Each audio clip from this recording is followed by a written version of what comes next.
이제 아이들한테요, 제시할 때 뭐 나무를 그려라, 이렇게 뭐 산을 그려라 이런 식으로 말을 할 수가 있잖아요. 그럴 때 이제 아이들이 뭐 처음에 하자마자 뭐 막 이렇게 멋있게 막 뭐 이렇게 모양을 낸 다음에 뭐 이렇게 나무 밑둥을 그리고 뭐 멋지게 이렇게 그리고 이런 식으로 뭐 이렇게 나무를 그리고 이렇게 되지는 않아요. 이거는 이제 어른들이 기대하는 어른들이 기대할 수 있는 어른들의 생각인 거고요. 이렇게 나오지 않거든요, 결코. 근데 이거를 아이들한테 그렇게 멋있게 그냥 선생님이 어떤 제시해주는 그런 방식이나 이런 것도 없이 무조건 이렇게 멋지게 그려라 그러면 그릴 수가 없어요. 우선은 아이들한테 그림이 굉장히 쉽고 재밌다, 아무것도 아니다라고 생각을 들게끔 해야 되고요. 나무는 굉장히 쉽단다. 나무는 원래 네모 하나 그리고 동그라미 하나 그리면 나무가 다 됐어. 네모, 동그라미, 나무가 다 됐네.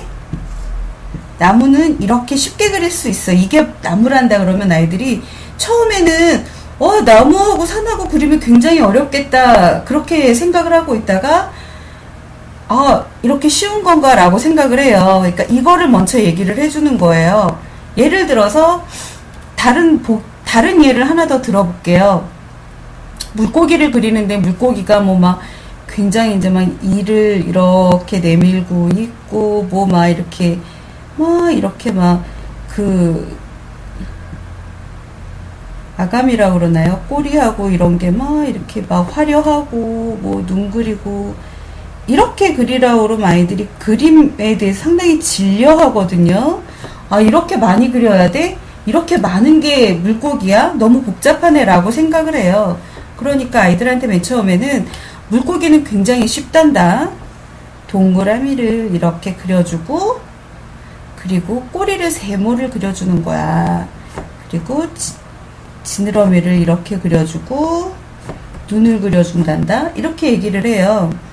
그럼 아이들이 조금 그러면 이제 이런 작은 물고기가 있고 또 큰 물고기가 있단다. 럭비공 같은 동그라미를 그리고 또 커다란 꼬리를 그리고 이렇게 지느러미를 그리는 거야. 이렇게만 해도 물론 뭐 거의 굉장히 도형화 한다고 그러나요? 왜 미술에서 얘기하면 약식화해서 굉장히 가장 간단한 형태로 그리는 걸 얘기를 하거든요. 그러니까 이제 이게 만약에 스케치북이라고 하면 그냥 아이들한테 나무를 그려라 이렇게 제시 안 하고요. 저는 이렇게 해요. 이렇게 왜 사인펜 같은 거 있잖아요. 사인펜 또는 네임펜, 뭐 유성펜 이런 걸로 그냥 이렇게 산을 그려줘요. 요 정도의 산을 제시해 주거든요. 이게 좀 약간 지금 포인트가 이게 하기 힘들어서 이런데 이런 식의 그 산봉우리를 몇 개를 그려주고 나서요. 이런 식의 그리고 나서 여기다가 제가 제시할 수 있는 나무를 한 개나 2개 정도를 그려줘요. 그리고 이런 형태의 그림을 아이들이 실제로 많이 그려요. 그리고 여기 산에는 나무가 2개밖에 없네. 이 산에 나무를 많이 그려주겠니? 그러면 아이들이 이제 이렇게 많이 그리거든요. 이거는 이제 자기네들 보고 그리라고 그래요. 그럼 이제 아이들이 이거를 그리고 나서 많이 이제 그리는 거를 많이 그려야 되는 이거는 아이들이 그리는 거거든요. 예. 이런 식으로 정말 빽빽하게 그려라 그러면 그 아이들이 굉장히 빽빽하게 그려요. 생각보다는 더 많이. 예, 이렇게 해서 나무를 다 그리고 나서 본인이 그리고 싶은 만큼의 나무를 그린 다음에 여기다 예쁜 색으로 크레용으로 색칠을 해줘라 이렇게 얘기를 하거든요. 그러니까 실제로 지금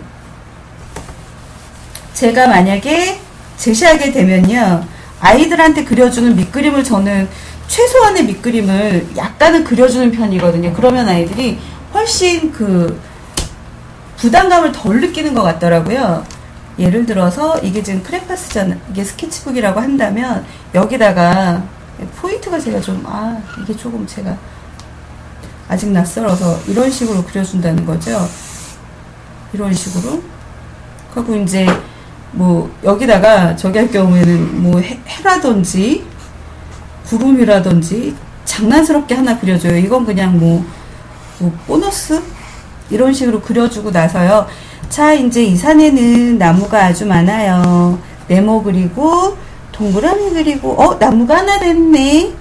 또 이렇게 해서 나무가 또 됐네. 그런데 여기 나무가 너무 조금밖에 없네. 이거를 좀 많이 만들어 주겠니? 그럼 이제 크레파스로 자기네들이 그리는데 왜 연한 색 있잖아요. 흐린 색에 노란색이나 뭐 살색 이런 걸 많이 쓰거든요.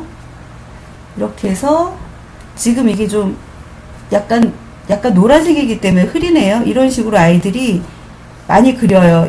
여기 평지에다가도 이렇게 그리고 예, 훨씬 만만해지고 쉬워진다는 거죠. 훨씬 이걸로 해서 조금 어려운 나무가 좀 쉬워지는구나 라고 느끼는 거예요. 지금 이제 노란색으로 했더니 잘 안 보여가지고요. 제가 보라색으로 할게요. 아이들한테는 뭐 노란색, 살색 이런 걸로 하라 그러면 돼요. 그리고 자기가 그리고 싶은 대로 그리는 거죠. 물론 이제 이렇게 그려져 있는 것들을 가지고 이제 뭐 심리 테스트를 한다거나 뭐 여러 가지 기법들이 있어요. 근데 저는 그림으로 하는 심리 테스트를 그다지 좋아하지는 않고요. 이런 식으로 이제 뭐 굳이 뭐 막 이렇게 구조적이고 뭐 아름답고 이런 그림이 아니라 이렇게 그릴 수 있구나 라고 이렇게 제시한다는 거죠. 다음 한 가지만 더 보여드릴게요. 이제 두 번째 그림으로는 그 나무가 됐다면 이제 똑같은 형식의 집을 그릴 수가 있어요. 집도 되게 쉽거든요. 그러니까 맨 처음에 아이들한테 제시할 때는 이런 그 칠판에다가 그냥 그 설명을 충분히 해줘요. 얘들아, 오늘은 집을 그릴 건데 굉장히 쉬워. 이렇게 얘기를 하고 그러니까 지금 그림이 무슨 뭐 굉장히 멋진 그림이거나 이게 정식적인 어떤 그림인지는 잘 모르겠어요. 단지 이제 제가 실무적으로 유치원 현장에서 할 때 저는 이렇게 하거든요. 이렇게 네모 크게 그리고 나서 지붕 그렸어요. 그리고 여기다가 뭐 이제 생각이 있으면 굴뚝 같은 거 하나 이렇게 그려줄 수 있고요. 여기다가 창문. 그러니까 전부 네모만으로 지금 하고 있어요.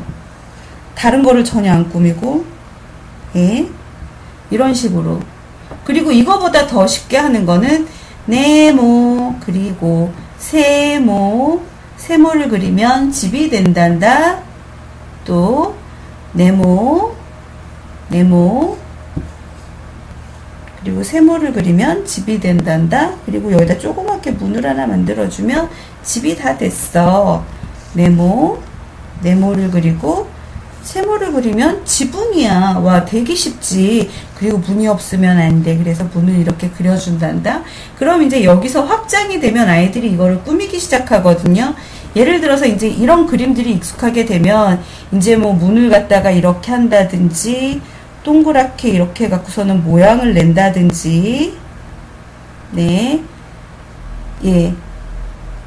이런 식으로 여러 가지 형태로 아이들이 그 문양을 내요. 근데 이제 이거는 이제 어쨌든 확장된 두 번째 단계고, 이렇게 되기 위해서는 가장 기본적인 이 네모와 세모로 집이 되네? 이렇게 쉽네? 이런 개념이 필요해요. 그러면 아이들한테 또 이렇게 손으로 한번 4살, 5살 친구들은 막 이렇게 거부 반응 막 보이거든요. 그냥 하얀 도화지 자체를 무서워해요. 그러면 그럴 때는 손가락으로 한번 그려볼까? 그리고 이제 손을 허공에다 대고 네모 그리고 세모를 그리면 집이 됐어요. 이런 식으로요. 이제 이거를 제시할 때는 똑같아요. 이 도화지 같은 곳에다가 어떻게 어떻게 그려주냐면요. 밑그림을 항상 좀 저는 많이 그려주는 편이에요. 왜냐면 아이들이 상당히 뭐라 그럴까, 저기를 느껴요. 항상 뭐를 해도 이렇게 힘들구나, 또는 뭐 이거는 나무하고 연장된 그림이거든요. 여기다가 집을 그리는 거죠. 한 2개 정도만 그려줘요. 네모, 세모, 집이 다 됐네. 집이 한 개가 됐네. 그럼 또 그려주자. 그러면 네모, 세모. 아마 어른들이 이렇게 선생님들이, 초보 선생님들이 보시면 공감을 못할지 모르겠어요. 아니, 왜 저렇게 유치하게, 저게 뭐야? 저게 무슨 그림이 좋아져? 그러나 좋아집니다. 네. 이제 그림 그리는 형태를, 이게, 어쨌든 모든 사물의 그림이 그 동그라미, 세모, 네모로 되어 있기 때문에 가장 간단하게 그리는 약식화 그림들을 많이 그리다 보면 아이들이 이제 여기서 이제 확장이 되거든요. 근데 의외로 지금 하시다 보면 진짜 저거 하나로 되게 많은 걸 할 수 있네. 세모, 네모, 동그라미로 이렇게 느끼실 거예요. 이런 식으로 여기를 여기는 이 동네는 사람이 많이 안 사나 봐. 여기 더 많이 그려줄 수 있니? 여기 사람들이 많이 살게 집을 많이 그려줄래? 그러면 선생님이 여기를 다 그리고 오면 여기서 이렇게만 제시를 해주거든요. 이런 식으로 아이들한테 일일이 그림을 그려서 줘요. 20명이면 20명, 15명이면 15명. 그 미리 시작 전에 이만큼의 기본 선을, 배경선을 한두 개씩 그려놓거든요. 그러면 아이들이 안심도 되고, 쉽네? 아무것도 아니네? 라는 생각이 들고, 또 이렇게 심리적인 안정감을 많이 얻어요. 그러니까 이렇게 그렸다고 하면, 이제, 너가 이제 예쁘게 그려오렴. 그러면, 지금은 색깔이 저기 하니까 초록색으로 할게요. 초록색으로. 아이들이 이제 이렇게 많이 그리거든요. 예. 근데 진짜 뭐 삐뚤빼뚤하게, 그리고 뭐, 좀 뭐라 그러죠? 또는 뭐, 하나쯤 큰 거 그려야지. 그러면 이제 아이들이 이렇게 그려요.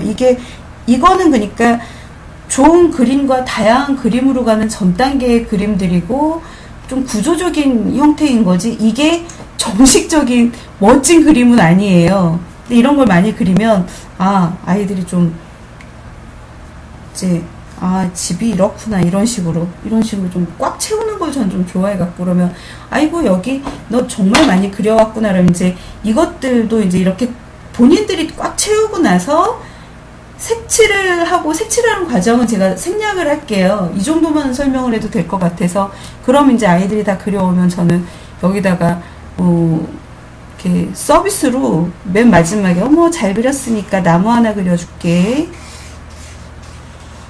이제 또 선생님이 주는 이런 그림을 되게 좋아하거든요. 그리고 이런 식으로 이것들을 다 그려갖고 오면은요, 의외로 색칠해갖고 오면 굉장히 다양하고 색깔이 또 화려하고, 의외로 그림치곤 괜찮네라는 생각이 좀 들어요. 의외로. 예. 이런 식의 이걸 꽉 차가지고 해온다는 거죠. 네. 여기까지 두 번째 그림이었습니다. 마음에 드시나요?